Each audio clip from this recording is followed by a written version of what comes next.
मित्रों नमस्कार, आप देख रहे हैं धर्मनिष्ठ पत्रिका का यूट्यूब चैनल दस्तक मीडिया। मैं विनोद शुक्ल आपको सुना रहा हूं बाबा नीम करोली की अद्भुत कथाएं। मैंने महाराज जी की जन्मस्थली अकबरपुर फिरोजाबाद से आपको सीधा लाइव दिखाया और अब हम मिल रहे हैं उनके परिजनों से। और उसी श्रृंखला में आज बहन मंजुला शर्मा जी, आप एक रिलेशन में हैं।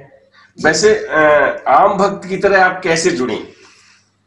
वो तो मैंने आपको बताया था कि इस मकान का जब हमारा जिस मकान में हम बैठे हैं जी हाँ, इसका जब कोई अता पता नहीं था और उस मकान में हमको ये मकान मिल गया, इसका मतलब ये उनकी कृपा थी जिसकी वजह से आज हम इस घर में बैठे हुए हैं। नहीं, क्या हुआ? मकान कैसे मिला और मिलने की संभावना कहाँ खत्म हो गई थी? मतलब ये तो जो हमारी दीदी हैं जी, जो 22 नंबर में रहती हैं जी, उनकी अपार इच्छा थी कि जिया जी। कौन है दीदी जो 22 नंबर में रहती हैं? गिरजा पटेल। आप हमें ये बताइए। बाबा की बेटी है वो। अच्छा जी। और मतलब बाबा की बेटी क्या है, मेरी जब बेटी बोकारो में पढ़ती थी जी, तो मेरे भांजे ने मुझसे कहा कि मामी जी आज नई साल है, नई साल को आप कुछ नया चीज करिए। मैंने कहा क्या नया चीज करूं बताओ। मामी जी आप ऐसा कीजिए, माँ जी को अपना गुरु बना लीजिए। मैंने कहा हाँ बिल्कुल, क्यों नहीं बना सकती हूँ, माँ जी को अपना गुरु बना सकती हूँ। और वो दिन है, आज का दिन है, मेरी वो गुरु है। गुरु तो क्या है, मेरी माँ से भी ज्यादा है। मतलब कोई गुरु तो अपने शिष्य को भूल जाता होगा, लेकिन वो मुझे लगता है कभी भूल नहीं सकती है। ऐसे कभी याद करती हूँ तुरंत ही मेरे सामने हो जाती है। मतलब मेरा उनका इतना अच्छा संबंध है। तो बस मैं सोचती हूँ कि शायद दीदी से मैं इसीलिए जुड़ी हूँ कि बाबा की असीम कृपा थी कि भाई मैं उनके सानिध्य में रहूं और मुझसे जितना बन सकता है उनके लिए हमेशा तन मन धन से करने के लिए तैयार रहूँ। आपका गांव कौन सा है? मैं एटा की हूँ। एटा कौन सा? प्रॉपर एटा? जी हाँ, प्रॉपर एटा की हूँ। मायका एटा है? जी हाँ, मायका एटा। ससुराल कहाँ है? रुई की मंडी शाहगंज। रुई की मंडी शाहगंज। तो ये बताइए महाराज जी से आपका रिलेशन कैसे क्या है? तो ये हमारे जो मेरी बीच वाली ननद हैं जी, उनकी शादी हुई थी। अच्छा। जब उनकी शादी हुई थी तो जब उस परिवार में वो गई तब उनको पता चला कि ये जो दीदी की जेठानी है जी, वो मेरी ननद की जो जेठानी है जी, वो बाबा की बेटी है। अच्छा, उस वक्त हम इतना सानिध्य में नहीं आए थे जी। हम स्पष्ट बता दूं आपको जी, जी। लेकिन जब मैं बोकारो गई थी, जब मेरी बेटी ने एक बार जिद की कि मैं 12th में 11th-12th वहीं बोकारो से करूंगी, तब जब मैं उनके संपर्क में आई, जब उनसे मिली, उनके साथ रही जी, तो मुझे उनको पहचानने का अवसर प्राप्त हुआ और मुझे लगा वास्तव में जैसे बाबा हैं वैसे ही उनकी बेटी है। वो सारे गुण उनमें और दीदी के बेटे संदीप बटेले उसमें भी विराजमान है।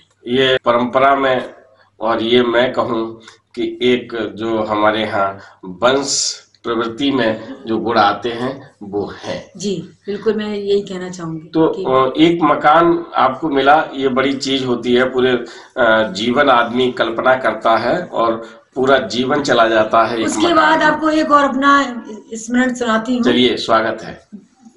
एक बार मेरी बेटी कॉलेज में मेरी जॉब कर रही थी जी, जॉब करते साथ साथ उसकी मित्रता हो गई और मैं मतलब क्योंकि हम लोग इसमें विश्वास नहीं करते, हम लोग सोचते हैं कि हमारी जैसे हम लोग हैं जी, उसी हमारे इसमें ही शादी विवाह उसी उसमें होना चाहिए जी, जी। बेटी को मैंने बहुत समझाया, नहीं मानी वो। मैंने उसको समझाया कि भाई देखो ऐसा मत करो जी, पर दीदी का एक ही जवाब था कि तुम्हारे साथ महाराज जी है ना।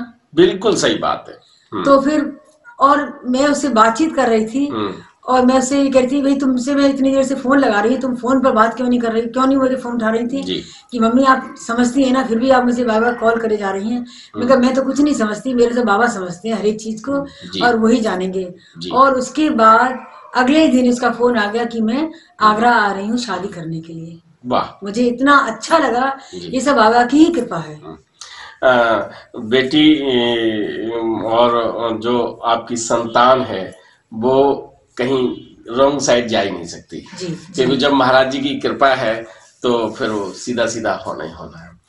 तो एक नितांत व्यक्तिगत अनुभव जो बहुत कम लोग ऐसे होते हैं जो शेयर कर पाते हैं, क्योंकि इस अनुभव से मैं एक बात बता दूं कि रब्बू दादा महाराज जी के अनन्य भक्त हैं और उन्होंने एक अनुभव अपनी पुस्तक में लिखा है कि जब मैं युवा था, ये अब मैं कथा आप कहेंगे कि शुक्ला जी अपनी कथा सुनाने लगे, लेकिन मैं व्यक्तिगत बात की बात बता रहा हूँ कि रब्बू दादा जब युवा अवस्था में थे तो महाराज जी के सानिध्य में भी थे और दोस्तों के साथ भी जाते थे। तो उन्होंने स्पष्ट लिखा है कि मैं मोहल्ले की लड़कियों पर मैं निगाह रखता था। तो ये कोई बहुत सच्चे हृदय से जब लिखता है और जो आता है वो बिल्कुल शीशे की तरह साफ कर देता है। लेकिन वहां ये भी लिखा कि महाराज जी क्या करते थे कि महाराज जी सबके पैर छुआ देते थे। वहां जब वो मिलने आते थे तो मेरा तो रिश्ता ही बदल जाता था। तो मित्रों, महाराज जी के भक्त अगर हैं, आपको श्रद्धा है, विश्वास है, तो चिंता मत करिए, आपकी संतानें आपके यहाँ कुछ गलत हो ही नहीं सकता। मैं चाहूंगा कि आप कोई और अनुभव ऐसा हो जहां लगता हो कि हमारा मकान का आपने शेयर किया, संतान का शेयर किया, और यदि कोई ऐसा अनुभव जो कभी लगता हो कि ये हो ही नहीं पाएगा और ऐसा कोई काम होगा, क्योंकि दीदी ने ये बताया कि आपका सारा काम महाराज जी के नाम से होता है। बिल्कुल बिल्कुल, आप बिल्कुल सही कह रहे हैं। बिल्कुल, मैं तो जिस चीज के लिए सोच भी लेती हूँ, मेरा तो वो सारा काम खुद अपने आप से ही कर देते हैं। जिस किसी भी चीज के लिए, मतलब अब मैं मुझसे मेरी एक स्कूल की टीचर ने कहा, मैं आर्मी स्कूल में पढ़ाती थी जी। मेरी स्कूल की टीचर ने कहा कि मैम आप बाबा को हर समय परेशान क्यों करती हैं, आप हर समय हर वक्त कुछ काम होता है आपका तो आप बाबा का नाम लेती रहती हैं।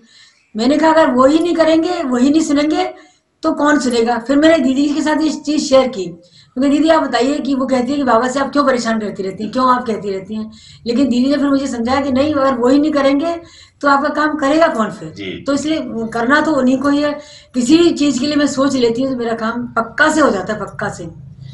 बस मुझे बस एक जो मेरी इच्छा है वो यही है कि एक बार पता नहीं दर्शन दें। अब किसके रूप में देंगे ये नहीं पता। जैसे मेरे जो ससुर वही थे, वो भी बाबा जैसे ही लगते थे उनको देखने में। लेकिन अब मुझे ये नहीं समझ में आता ना कि वो बाबा हैं या ससुर हैं, कौन है। तो मुझे बाबा को, मतलब मेरा जो अपनी इच्छा है, मेरी जो परम इच्छा है वो यही है कि एक बार मुझे दर्शन तो दें कम से कम। बहन जी, मैं महाराज जी से अपनी तरफ से भी निवेदन करता हूँ कि बहुत भक्तों को दर्शन दिए हैं। दस्तक मीडिया पर लोग अपने अनुभव देते हैं और उम्मीद ये करता हूं कि अगली बार जब हम आपके दर्शन करेंगे, आपसे मिलेंगे, तब तक महाराज जी दर्शन दे देना, आप मेरी भी लाज रख लेना। मित्रों, ये अंक महाराज जी के परिजन और मैं अब पहुंच चुका हूं उनकी रिश्तेदारी की लिस्ट में। तो आप रिश्ते में हैं और रिश्तेदारों से भी मैं आपको मिलवा रहा हूं और बेबाकी से। मेरी तो रिश्तेदारी नहीं है, बल्कि मेरी तो वो गुरु माँ से भी बढ़कर है। मैंने आपको बताया, रिश्ता नहीं है मेरा तो माँ है वो, बिल्कुल एकदम। माँ का भी एक रिश्ता होता है जी। तो हम चलिए, मैं आपको ये मान के चलता हूं कि आपके भावनाओं का ज्वार इतना शुद्ध है, इतना तेज प्रवाहित है, जिसको केवल माँ के अलावा और कुछ नहीं सूझता। और वास्तव में माँ तो वैसे ही सर्वशक्तिमान होती है। तो चलिए, मैं केवल एक बात कहता हूं, माँ और महाराज जी दोनों को ये अंक समर्पित है। राम राम। सब्सक्राइब बटन पर क्लिक करके चैनल को सब्सक्राइब करें और बेल आइकन दबाना बिल्कुल ना भूलें, ताकि हमारे अपडेट वीडियो आपको मिलते रहें।